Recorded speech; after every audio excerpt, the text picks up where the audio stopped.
So we finished our introduction paragraph for a text-only literary analysis.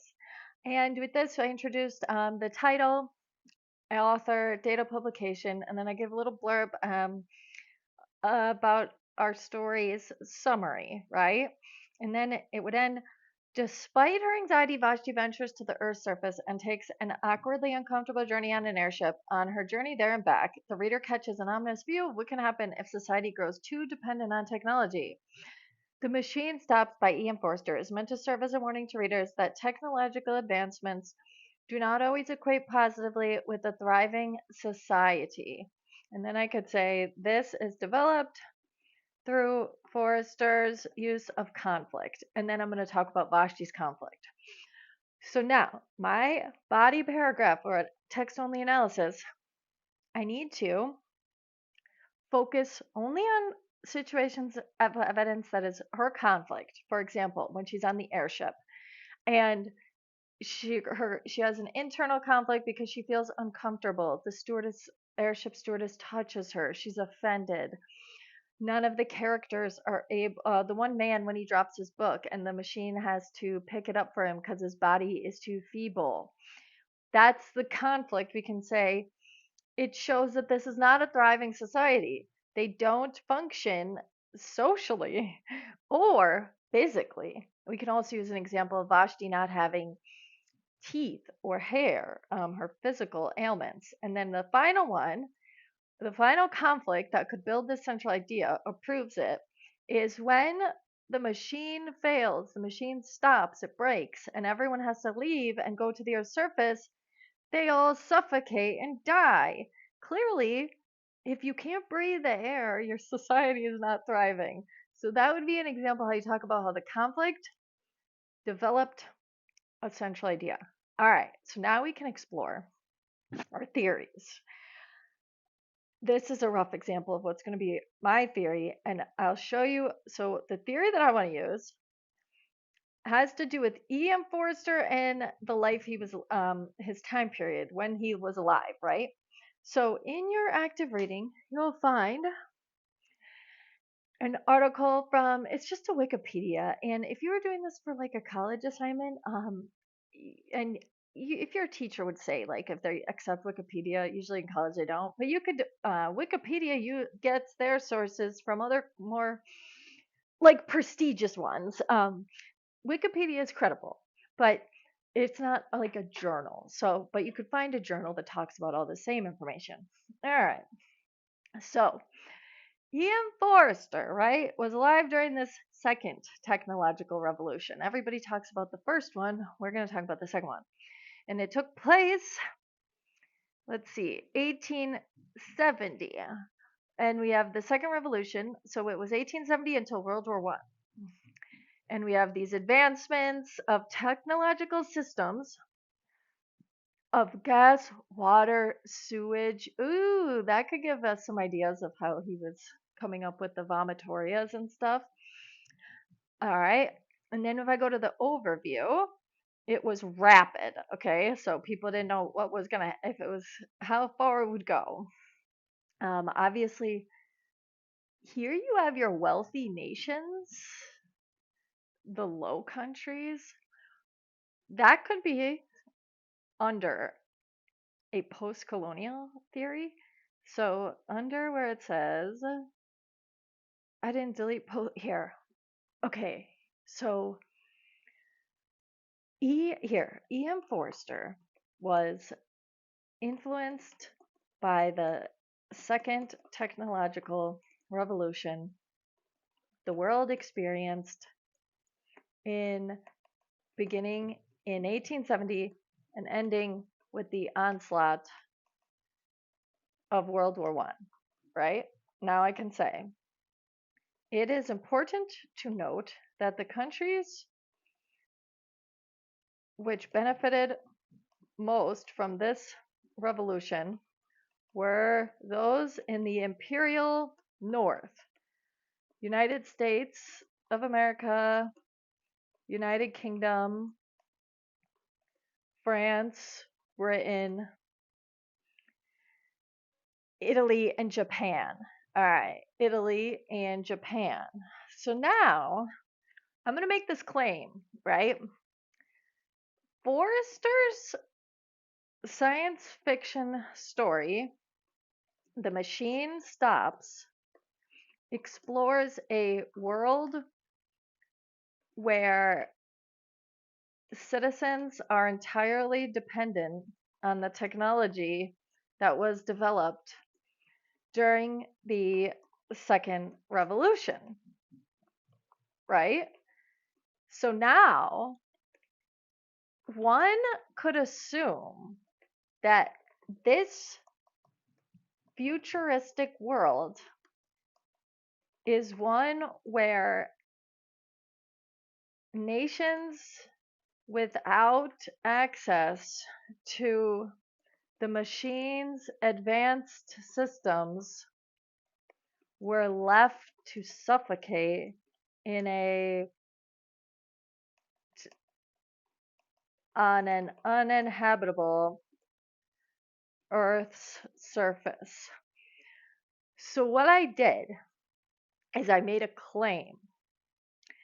And technically this story didn't talk about, well, it did.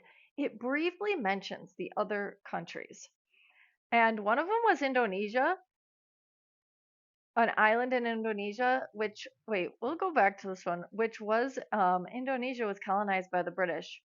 So you could say that he did mention some aspect of like colonial history, but you would be making this assumption that in a world where technology is life, what's going to happen? Oh, wait, um, Forrester's Forrester's story is a warning to readers that in a world where technology is life, but only a small handful of countries has the wealth to create such technologies. Forrester's story is a warning to readers that in a world where technology is life, but only a small handful of countries has access. Wait, we'll say in a world where technology is life, countries without access to those developments will cease to exist. There we go. And only the wealthy countries will survive on this planet. Kind of, I don't know, like a survival of the fittest. Okay, wait. So going back to our article, going back, so that would be the post-colonial, and I had to get that down because I was feeling inspired. So we would do our tradition or our historical. Okay, and then now we're going to talk about these technologies. Um, Industrial technology. One of them would have been iron. The synergy between iron and steel. Ooh, railroads. That was a big part of the story. All right, we want to save that. And then we have steel. So that would have been the bunkers. Before the invention of steel, nobody would have thought people could live underneath the ground, right? Then we have the rail, the increase in speed rail. So this was, he mentions how people used to travel and go places and visit, but slowly they just stopped. All right. Then we have electricity. Ooh, the practical harnessing electricity. Let's see. We had the first light bulb, the first modern power station. So that would have been unprecedented, right? Then we have machine tools. Let's see. Any ones that are going to be useful for this? The Ford model. Ooh, Henry Ford is quoted as saying that a mass production would not have been possible without electricity. So this is where you get that specialty thing, where only people knew how to work a certain part of the machine. They had no idea how it worked as a whole. Um, petroleum. Okay. Now, nobody really talked about climate change, but I mean, if you ever went somewhere where a bunch of fuel was burning, you'd probably be like, wow, this doesn't seem very good for the environment. So maybe as he saw the burning of fossil fuel, he would have maybe thought, like, and you have all these drillings, it's booming, oil drilling facilities are popping up. Maybe that could have inspired it. Um, and you have chemicals. We don't see that too much. Maritime. He doesn't talk about the ocean. But wait, I want to go to the part rubber bicycles. The automobile would have been big. All right. The first automobile got patented in 1886. Then we have Henry Ford with the Ford Motors. That would have been 1896. All right. And then when did we start to see? In 1924, we have a million cars being sold. All right. So we could say that would have been after 1924. Remember, the story got published in 1909. So then we have the applied sciences. All right, if we go down, fertilizer, he's going, ooh, the telecommunications. Definitely, because we have the phone calls between Vashti and Kuno are big. This rapid network of cables took place, and the Atlantic Telegraph Company was founded in 1856. All right, we want to put that. And then we have the telephone was patented in 1876. So those would be, we want to focus on the railways, the telephone, and the automobile. Or wait, maybe we should do the wait. The specialized technology. Okay, wait. Then we have our socioeconomic impacts because remember, Kuno gets kicked out for being, or when you're kicked out for being homeless, then you're basically dead, right?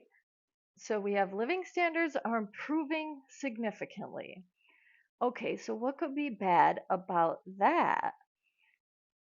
Well, it says the newly industrialized countries, as the prices of goods fell due to their increase in productivity, this caused unemployment and great upheavals, with many laborers being displaced by machines.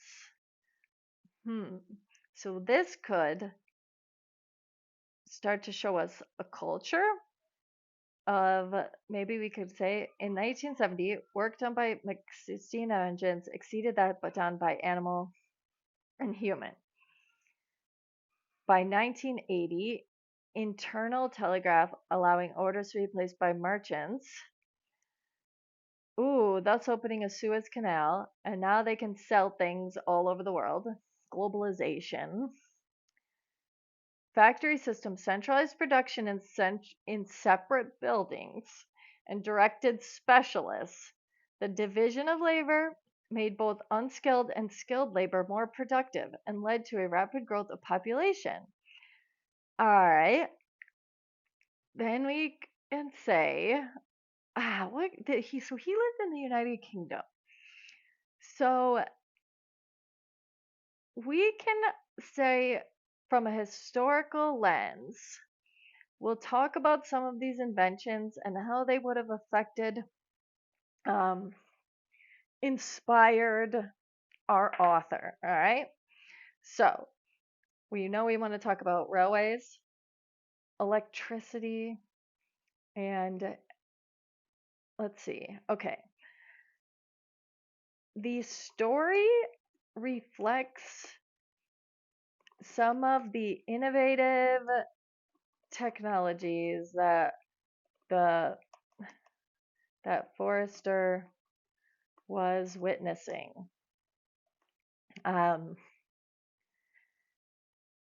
The 1800s saw the invention of extensive railroad connectivity,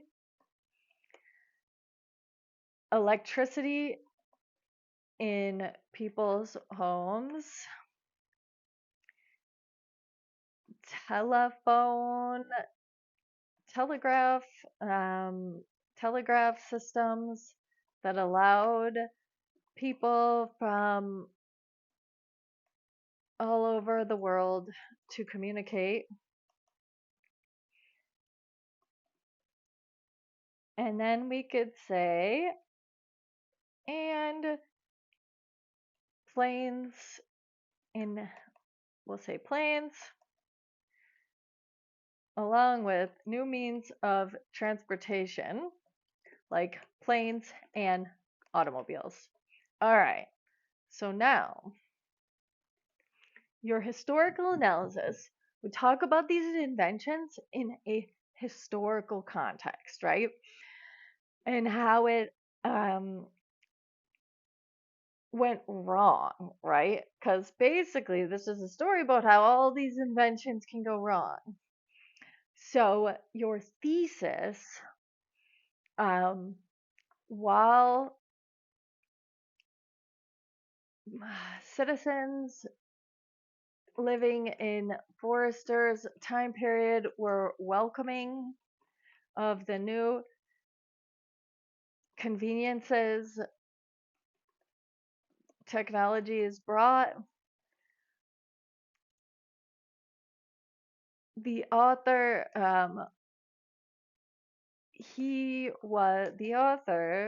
the author was obviously leery of all the ways new technologies could harm humanity. And then it would, when you're doing a literary analysis, you don't have to be so specific with the like with our text only. Notice how I would say this is developed through the use of. A text only analysis is really just for a test, so you want to be more specific and make sure whoever's ever grading your work knows you're including that in your essay, so you don't lose points of not stating the conflict. For a literary theory, this would be more college level, so you're not just going to plop in something like, and he uses conflict to develop this. You would explain that in your body paragraphs, right? So let's say I would put body paragraphs would focus on a specific piece of technology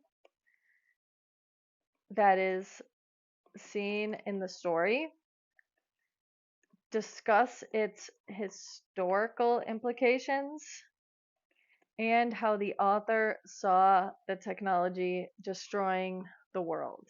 So that's how you would say. All right, and that would be your historical. So our other ones, let's see.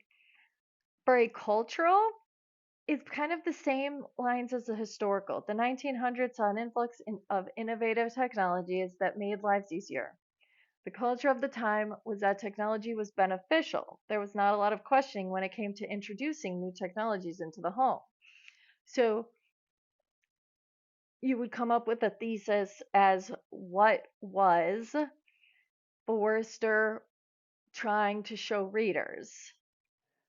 This one has to do with the home. So you could maybe say something about the relationship between Kuno and Vashti. Um,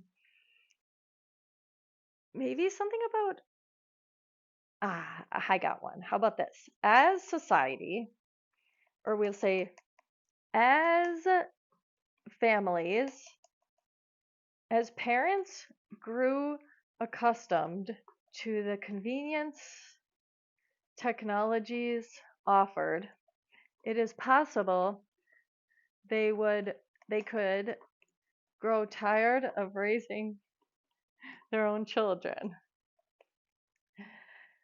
If technology here, and then I would say Forrester's story uses the distant relationship of Vashti and Kuno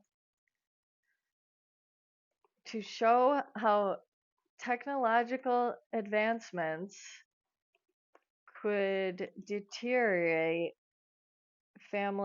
familial relationships.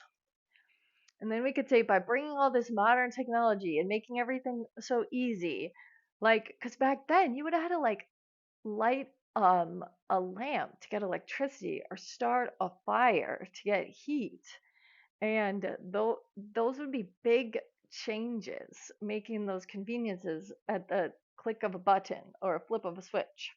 So maybe people would just get used to this type of laziness and not want to do any of their responsibilities. That could be a cultural.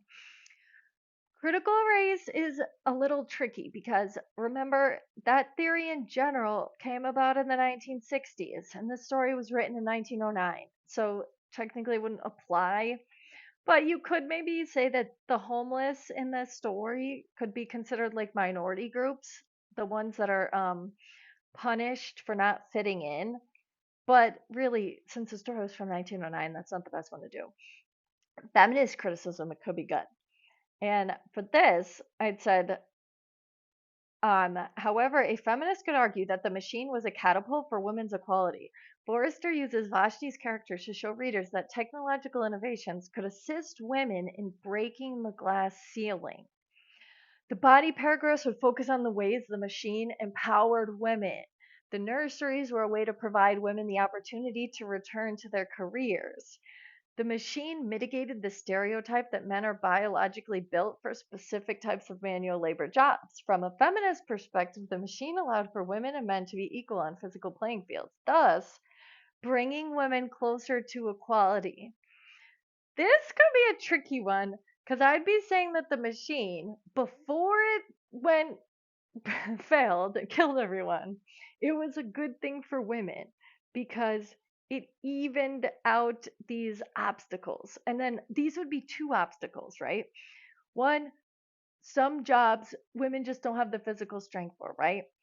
And then the other obstacle that often happens is they call this the glass ceiling, where if a woman wants to get a promotion and then she ends up she get wants to start a family, she has to put her job on hold, obviously, to like give birth and then be at home for a little while. Well, it may be depending. So this would say that the concept where the machine created these nurseries where the machine was taking care of the babies, that evened the playing field. It made it so women weren't expected to raise their child and have a job. Vashti just had a job. So you could argue that the machine was good. And then you wouldn't focus on the bad. You would focus, your paper would focus on how the machine made Vashti's life easier or pulled her up, maybe comparing to other women who, in like today's world, who would feel guilty leaving their kid at home to go to work. Vashti didn't have those feelings of guilt because that expectation was taken from her. You could say that is like the definition of authoritarian, taking your kid, but we're painting it in a good way. Marxist, obviously, we could say what happens reveals what happens in a capitalist society that relies on technology to exclude those that weren't the ideal citizen. Kuno's excommunication from the machine develops the idea of a ruling class hoarding resources through technological means. So we have to assume that there's resources somewhere, and those that are allowed to live in the machine are the only ones that have access to them. And now we would look at the reader response. You could read the AI open letter where it served as the warning. And that's what I do here. And I introduced the letter um, and said it wrote the letter was ignored, and readers of each text may find the parallels concerning. In the letter, experts discuss concerns surrounding what could happen when two AI models built from different companies interact. This is similar to the story when the workers were only familiar with specialized tasks on the machine. Without knowing how technology works as a whole, developers are setting humanity up for failure. So I used an example from the letter, how they're selling these AI models, different companies. Each company has their own AI models, obviously, but then they're selling it, and some other companies are buying both models or multiple models and then using it in their own company system, but they don't know how those AI models are going to interact. No one does. So you could say that that's similar to this machine. they're doing things and they don't know how it works. You could do a psychoanalysis on how Vashti's extreme isolation created her antisocial personality where she doesn't even want to see her own child. You could diagnose her. And an example, you could use a public health source, and this actually came about when COVID was happening, so it's um, a little relevant. And then I did the post-colonial earlier. In another story, another one, I'm going to talk about affliction. So this was a long one, but we went over a lot of theories.